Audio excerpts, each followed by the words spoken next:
Bonjour à tous, je suis Catherine Solano, médecin à la retraite de 70 ans. J'ai consacré plus de 35 ans de ma vie à mon travail dans le service de gériatrie de l'hôpital. Il y a quelque chose qui me pèse sur le cœur depuis longtemps. Lorsque j'étais encore en activité, je ne pouvais pas en parler clairement ou en profondeur en raison des contraintes institutionnelles, des relations humaines et de diverses relations complexes. Aujourd'hui, je n'ai plus d'attache professionnelle. Je suis simplement une personne âgée qui a soigné des patients toute sa vie. J'aimerais donc utiliser cette plateforme pour partager avec vous tous les maux du cœur qui sont restés enfouis dans mon âme pendant toutes ces années. Tout ceci concerne ces flacons et ces pots de compléments alimentaires qui se trouvent sur votre table. J'aimerais vous poser une question. Vous ou vos aînés, consommez-vous plus de compléments alimentaires que de vrais aliments chaque jour ?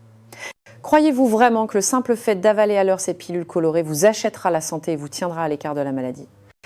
Au cours de ma carrière de clinicienne, ce genre de scène se déroulait presque quotidiennement.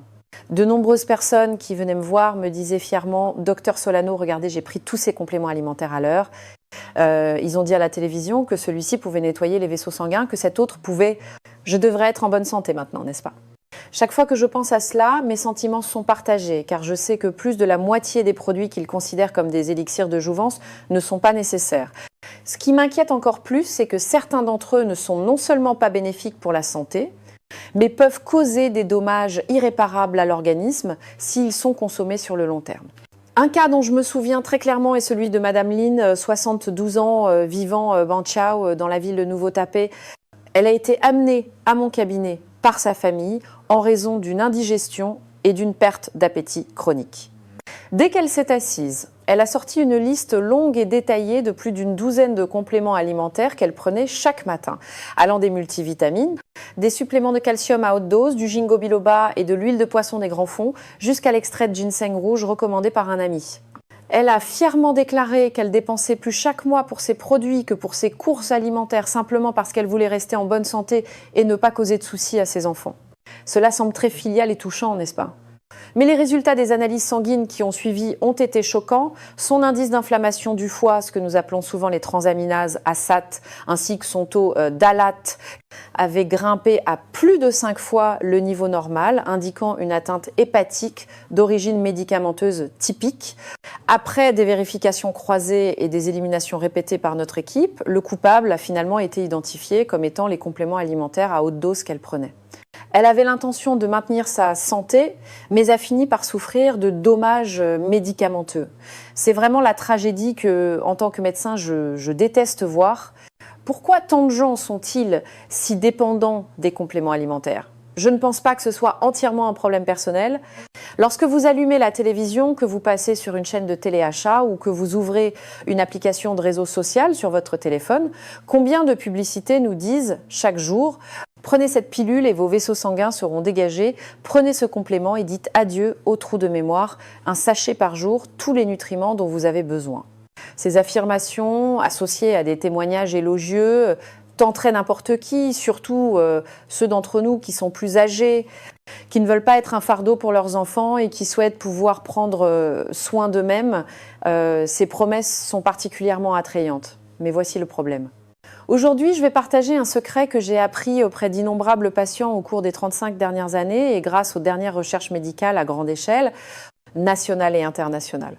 Je vais vous parler directement et franchement de 5 compléments alimentaires courants sur le marché que je ne laisserai pas ma famille ou mes amis prendre à la légère. Alors, préparez-vous, nous allons révéler leur vraie nature un par un. Le premier concerne la vitamine E à haute dose et le bêta-carotène considéré par beaucoup comme les produits miracles antioxydants. Je pense que tout le monde connaît bien ces deux termes. De nombreuses publicités affirment qu'ils sont de puissants antioxydants capables d'éliminer les radicaux libres dans le corps, retardant ainsi le vieillissement et prévenant le cancer. Ce concept était en effet une piste de recherche que la communauté médicale mondiale attendait avec impatience il y a des décennies. La théorie de l'époque était que, puisque les radicaux libres attaquent nos cellules et provoquent le vieillissement et la maladie, il suffisait de prendre une grande quantité d'antioxydants pour rester jeune et à l'abri de toutes les maladies. Avec de telles attentes, de nouveaux produits ont commencé à apparaître sur le marché. Divers compléments de vitamine E et de bêta-carotène à haute dose ont été promus de manière intensive, comme si les prendre pouvait faire remonter le temps. Cependant, depuis les années 1990, les résultats de plusieurs essais cliniques à grande échelle, à long terme et de haute qualité ont sonné l'alarme dans le monde entier. La situation n'est pas celle que nous imaginions. Les deux études les plus célèbres sont l'étude finlandaise ATBC Study publiée dans le New England Journal of Medicine et l'étude CARET menée par l'Institut national du cancer des États-Unis. Ces deux études, qui ont suivi des dizaines de milliers de sujets en Europe et aux États-Unis pendant plusieurs années, ont révélé que l'utilisation à long terme de suppléments de bêta-carotène synthétique à haute dose non seulement ne réduisait pas l'incidence du cancer, mais l'augmentait de manière significative. Chez les fumeurs, le risque de cancer du poumon chez ceux qui prenaient du bêta-carotène a augmenté de manière significative de près de 20% à 30%. Ce résultat étonnant a complètement bouleversé la compréhension de la communauté médicale. Un antioxydant unique à haute dose, une fois introduit dans le système complexe du corps humain, au lieu d'agir comme un justicier, peut devenir un facteur d'instabilité perturbant le délicat équilibre interne. Au cours de mon expérience clinique passée, j'ai en effet vu des cas regrettables. Je me souviens encore d'un certain monsieur Zhang, 68 ans, grand fumeur depuis des décennies. Sa famille a essayé de le persuader d'arrêter, mais en vain. Cependant, il accordait également une grande attention à sa santé. Il avait entendu dire que le bêta-carotène était bon pour le corps, alors il prenait une capsule à haute dose chaque jour avec beaucoup de confiance. Il m'a dit « Docteur, je sais que fumer est mauvais, alors je prends ça pour m'entretenir et compenser pour mon corps. » Quelques années plus tard, il est venu pour un contrôle en raison d'une toux persistante et a finalement été diagnostiqué avec un cancer du poumon en phase terminale. Nous ne pouvons certainement pas affirmer arbitrairement que son cancer a été causé à 100% par les compléments alimentaires, mais après avoir combiné les preuves de tant d'études à grande échelle et les observations cliniques, il est difficile pour nous de dire qu'il n'y a aucun lien entre les deux. La situation avec la vitamine E est également très similaire. Bien qu'à des doses normales, la vitamine E soit un nutriment important qui protège l'intégrité de nos membranes cellulaires. Une fois qu'elle est prise en grande quantité sous forme de complément à haute dose, son mode d'action dans notre corps change. Elle interfère fortement avec la fonction d'agrégation des plaquettes dans notre sang, rendant la coagulation sanguine très difficile. Vous pouvez imaginer que nos vaisseaux sanguins sont comme des tuyaux d'eau et que les plaquettes sont les réparateurs d'urgence du corps, prêts à intervenir à tout moment. Lorsqu'une petite fissure apparaît dans un vaisseau sanguin suite à un choc, ces réparateurs se précipitent immédiatement pour boucher le trou. C'est une réaction de coagulation normale. Cependant, une dose élevée de vitamine E, c'est comme droguer ces réparateurs, les rendant lents à réagir ou même incapables de se rassembler.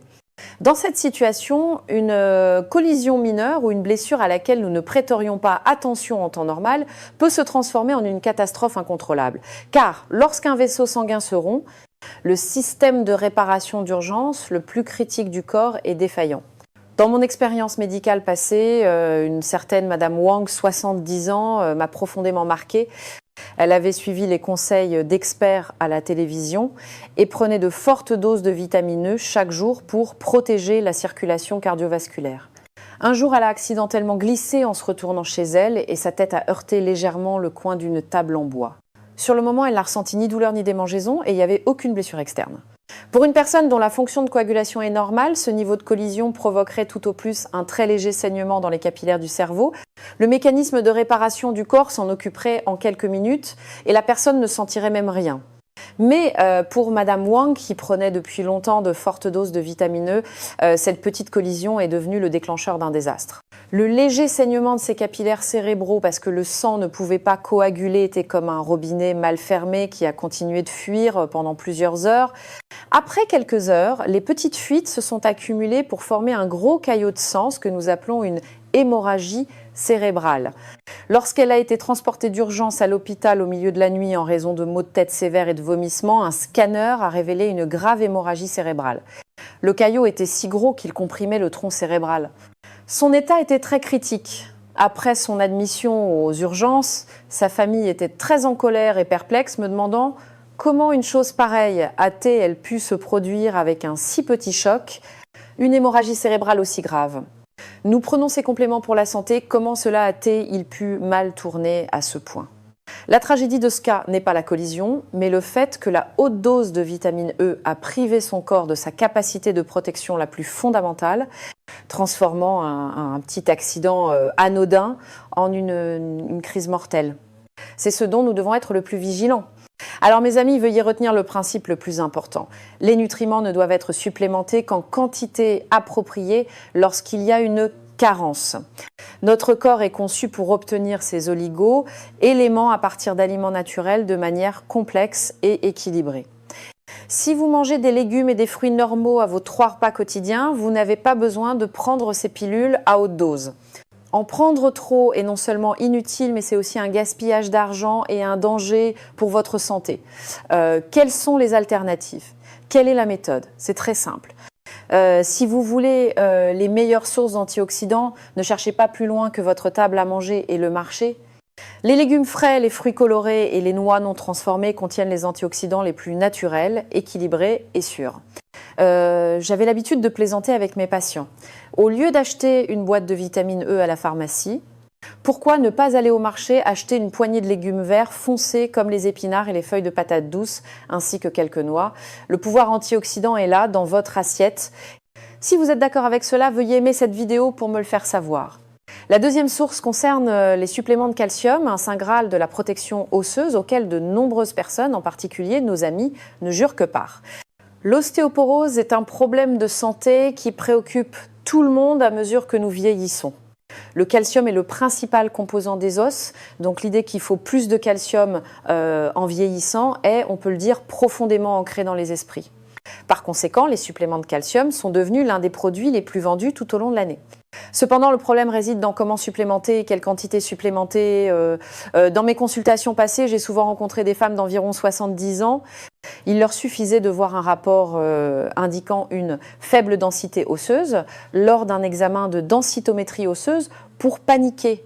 Elles se rendaient alors à la pharmacie pour acheter les suppléments de calcium les plus chers et les plus dosés. En prenant un comprimé de calcium matin et soir, elles arrivaient à un apport quotidien de plus de 2000 mg de calcium. Ces personnes étaient convaincues que leurs os deviendraient aussi durs que de la pierre. Cependant, après quelques années, il se peut qu'il n'y ait aucune amélioration significative de leur ostéoporose. Certaines sont envoyées en urgence au service de cardiologie pour un cathétérisme cardiaque en raison d'oppression thoracique et de palpitations. Leurs artères coronaires sont sévèrement calcifiées et les parois de leurs vaisseaux sanguins sont devenues aussi dures et cassantes que des murs en ciment, ce qui a provoqué un infarctus du myocarde.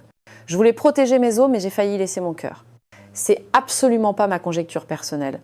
Ces dernières années, de nombreuses études médicales de haute qualité ont abouti à la même conclusion. L'utilisation à long terme et à grande échelle de suppléments de calcium augmente considérablement le risque de calcification vasculaire, de maladies cardiovasculaires et même d'infarctus du myocarde. Pourquoi cela? Le principe n'est en fait pas difficile à comprendre. Lorsque nous avalons un comprimé de calcium à haute dose, la concentration d'ion calcium dans le sang augmente rapidement en peu de temps. Notre corps ne peut pas transporter tout ce calcium dans les os en si peu de temps. Où ira l'excès de calcium flottant dans le sang? Il est comme l'excès de calcaire dans des canalisations d'eau qui se déposera lentement sur la paroi interne de nos vaisseaux sanguins souples. Au fil du temps, cela provoquera un durcissement et une calcification des vaisseaux. Mais attention, je ne dis pas que l'apport en calcium est mauvais. Un apport suffisant en calcium provenant de l'alimentation est absolument bénéfique pour maintenir la santé des os. Et les recherches actuelles montrent qu'il ne cause pas de dommages au cœur. La clé du problème réside principalement dans la forme artificielle à haute concentration des suppléments et dans un apport excessif. Mon conseil à tous est de cesser de rechercher aveuglément les comprimés de calcium à haute dose. Nous devrions privilégier l'obtention de calcium à partir d'aliments naturels tels que le poisson séché, le tofu séché, les riches graines de sésame noir, les légumes verts foncés comme le chou frisé, les épinards d'eau et les produits laitiers bien connus. Ce sont toutes des sources de calcium de haute qualité.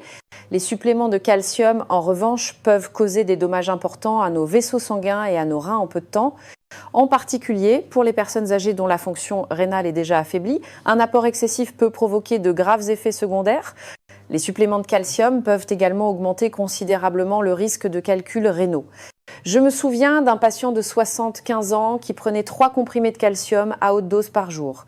Un jour, il a soudainement développé une hématurie et de fortes douleurs lombaires. Il a été transporté à l'hôpital pour des examens et on lui a découvert un gros calcul rénal. Il a finalement dû subir une intervention chirurgicale pour le retirer. Une étude à grande échelle menée en Nouvelle-Zélande a révélé que les femmes qui prennent des suppléments de calcium quotidiennement ont un risque d'infarctus du myocarde environ 30% plus élevé que celles qui n'en prennent pas. Des données publiées par la Harvard Medical School indiquent également clairement que les suppléments de calcium à long terme, à grande échelle et à haute dose, accélèrent le processus de calcification vasculaire chez les personnes âgées. Bien sûr, cela ne signifie pas que les personnes âgées ne peuvent absolument pas toucher aux suppléments de calcium. Pour ceux qui ont des besoins particuliers, il est raisonnable d'en prendre avec modération sous la direction d'un médecin ou d'un pharmacien. Mais les mots-clés sont modération et supervision. On ne peut absolument pas en prendre en se basant sur ses propres impressions sans tenir compte de sa condition physique. Existe-t-il donc des moyens plus sains et plus sûrs de protéger ses os ? Bien sûr, et ils sont très simples. Premièrement, privilégiez les apports en calcium provenant de l'alimentation. Deuxièmement, exposez-vous suffisamment au soleil pour permettre au corps de synthétiser naturellement la vitamine D. Troisièmement, faites de l'exercice régulièrement pour stimuler les os. J'avais l'habitude de dire à mes patients, acheter une paire de baskets confortables est plus important que d'acheter un tas de médicaments à la pharmacie. La troisième méthode est quelque chose en quoi beaucoup d'aînés placent de grands espoirs, la nourriture pour le cerveau. Les publicités pour l'extrait de feuilles de ginkgo, un produit utilisé pour prévenir la démence, affirment souvent qu'il peut améliorer la mémoire, la circulation sanguine et rendre l'esprit plus clair. Ce type de publicité touche sans aucun doute les peurs les plus profondes de toutes les personnes d'âge moyen et plus âgées. Par conséquent, dans mes consultations passées, de nombreuses personnes âgées prenaient de l'extrait de feuilles de ginkgo. En tant que médecin qui a vu des patients toute sa vie, je dois dire à tout le monde, honnêtement et avec responsabilité, que les effets de l'extrait de feuilles de ginkgo ont été exagérés et que ces risques potentiels n'ont pas été communiqués honnêtement au public. Les effets ont d'abord été mentionnés, puis les scientifiques ont mené des recherches plus approfondies. Cependant, après avoir mené des essais cliniques plus vastes et plus rigoureux, il a été constaté que son effet sur l'amélioration de la mémoire et la prévention de la démence est négligeable. L'étude la plus faisant autorité est l'étude sur l'évaluation de la mémoire par le Ginkgo Memory Assessment Study, menée par les Instituts nationaux de la santé aux États-Unis. Les résultats sont très clairs. L'utilisation à long terme de l'extrait de feuilles de ginkgo ne prévient pas la démence. Par conséquent, toutes les sociétés de neurologie et les directives de prévention et de traitement de la démence faisant autorité dans le monde entier indiquent clairement qu'il n'est pas recommandé d'utiliser régulièrement l'extrait de feuilles de ginkgo pour la prévention ou le traitement de la démence. Alors pourquoi se vend-il encore si bien ? C'est simple. Son marketing repose sur les peurs des gens, mais les preuves scientifiques sont froides et objectives. Son efficacité est proche de zéro, mais ses risques sont réels. Cela nous amène au deuxième point, le risque. L'extrait de ginkgo biloba contient des ingrédients qui inhibent l'agrégation plaquettaire. En termes simples, il rend votre sang moins apte à coaguler. Donc si vous prenez déjà de l'aspirine, du Plavix, clopidogrel ou d'autres anticoagulants pour une maladie cardiovasculaire, prendre de l'extrait de ginkgo biloba multipliera les effets et augmentera considérablement votre risque de saignement. Alors que faire ? Que pouvons-nous faire pour vraiment maintenir notre santé cérébrale et prévenir la démence ? La clé réside dans notre vie quotidienne, l'exercice régulier, la stimulation cérébrale continue, des activités sociales actives et une alimentation saine. Ce sont des méthodes scientifiquement prouvées, efficaces et plus sûres. Alors mes amis, pour prévenir la démence, commencez par votre quotidien. L'extrait de ginkgo biloba n'est certainement pas un remède miracle. Un quatrième type de supplément est la poudre hyperprotéinée que beaucoup de jeunes qui font de la musculation prennent, mais qui est maintenant de plus en plus consommée par les personnes âgées. L'idée que protéines égale santé est omniprésente à la télévision et sur les médias en ligne. L'idée que les personnes âgées ont besoin de plus de protéines est vraie. Les protéines sont en effet un élément constitutif important de notre corps. Pour prévenir la sarcopénie, nous devons consommer suffisamment de protéines de haute qualité, mais le problème se pose à nouveau. La clé réside dans l'excès et la forme en poudre. Un patient de 74 ans, après avoir regardé une émission de santé, mélangeait 2 cuillères de poudre hyperprotéinée chaque matin et chaque soir. Après seulement quelques mois, il a commencé à ressentir une fatigue générale, des nausées et des vomissements. Une analyse de sang à l'hôpital a révélé que son indice de fonction rénale s'était rapidement détérioré et il était sur le point d'avoir besoin d'une dialyse. Le coupable était l'apport excessif de poudre de protéines qui a imposé une charge dévastatrice à ses reins. Nos reins sont comme des filtres à eau dans nos maisons, chargés de filtrer les déchets produits par le métabolisme des protéines dans le sang. Lorsque vous buvez d'un coup une grande quantité de protéines concentrées, c'est comme si vous faisiez passer instantanément une grande quantité d'impuretés dans ce filtre. Les reins doivent travailler en sur-régime. Pour les personnes âgées dont la fonction rénale diminue naturellement avec l'âge, un fonctionnement en surcharge à long terme est susceptible de causer des dommages permanents aux cellules rénales. De plus, les poudres hyperprotéinées disponibles sur le marché ne contiennent pas seulement des protéines, mais aussi des édulcorants artificiels, des arômes et divers autres additifs chimiques. Alors, comment les personnes âgées peuvent-elles absorber des protéines de manière sûre et efficace ? J'avais l'habitude de dire à mes patients que la construction musculaire ne dépend pas de seaux de poudre, mais des aliments naturels sur nos tables. Un œuf dur, un morceau de poisson à la vapeur, une portion de tofu traditionnel ou de lait de soja, une poignée d'édamame sont les sources de protéines les plus sûres, de la plus haute qualité et les plus équilibrées. La conclusion est donc claire, les protéines sont importantes, mais les suppléments en poudre à haute dose ne sont pas nécessaires pour la plupart des personnes âgées et peuvent même causer des dommages fatals à vos reins. Si vous voulez maintenir vos muscles et votre santé, veuillez privilégier les vrais aliments sur la table. Le dernier type est aussi ce que je considère comme le piège le plus facile dans lequel tomber, le pack nutritionnel complet d'origine inconnue et en quantité écrasante. Un modèle de vente très populaire sur le marché consiste maintenant à emballer des dizaines de suppléments nutritionnels différents dans un sachet quotidien, le pack santé, puis à utiliser des slogans publicitaires très attrayants pour vous dire un sachet par jour, un complément nutritionnel complet tout en un pour vous.